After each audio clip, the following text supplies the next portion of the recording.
দেশ আমাদেরকে সম্মান করবে না, আমাদের হিন্দু সনাতনী সংস্কৃতিকে সম্মান করবে না, তাদের সম্মানও আমাদের পায়ের নিচে। বাংলাদেশেতে এমনি কিছু নেই, ওই একটা সবুজ রং আর মাঝখানে একটা লাল চিহ্ন, এই নিয়েই ওদের এত মাতামাতি টানাওনা। আপনারা দেখছেন বাংলাদেশে যেইভাবে হিন্দু সনাতনীদের উপর বর্বর আক্রমণ করা হচ্ছে, মঠ মন্দিরে ভাঙচুর চালানো হচ্ছে, দীপু দাসকে যেভাবে জ্যান্ত জ্বালিয়ে পুড়ে মারা হলো, বাংলাদেশের সংখ্যাগরিষ্ঠ জনতা উন্মাদ হয়ে পড়েছে, ইসলামিক টেররের আতুর ঘরে পরিণত হয়েছে।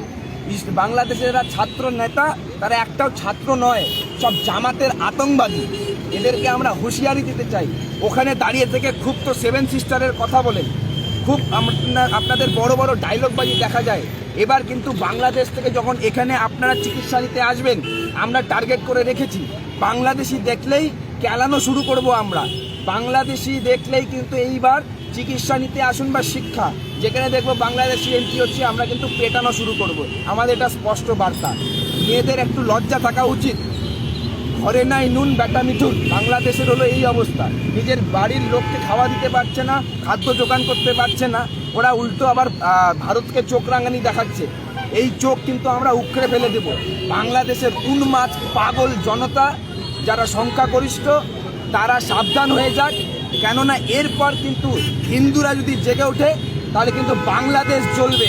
আমরা স্পষ্ট দেখেছি দীপু দাসকে হত্যা করার সময় সোশ্যাল মিডিয়ায় তারা কী রকম স্লোগান দিচ্ছিল, সেই স্লোগান কিন্তু সবাই জানে কে বা কারা দেয়।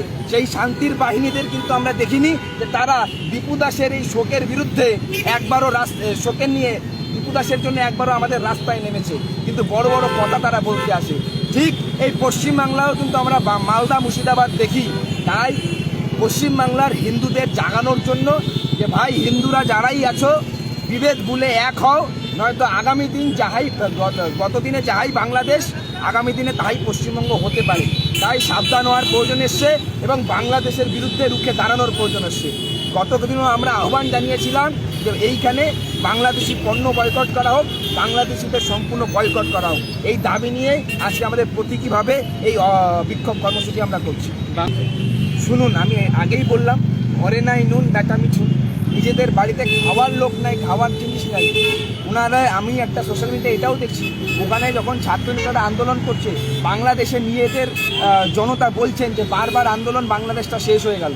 তারা বড় বড় যতই আগুক, এই ভারত নতুন ভারত, আমরা সহিষ্ণু থাকতে পারি, কিন্তু একটা পর্যায় অবধি গিয়ে এইরকম কথা বলা যদি বন্ধ না হয়, আগামী দিনে ভারতের আক্রমণ কিন্তু বাংলাদেশের উপর হতে পারে।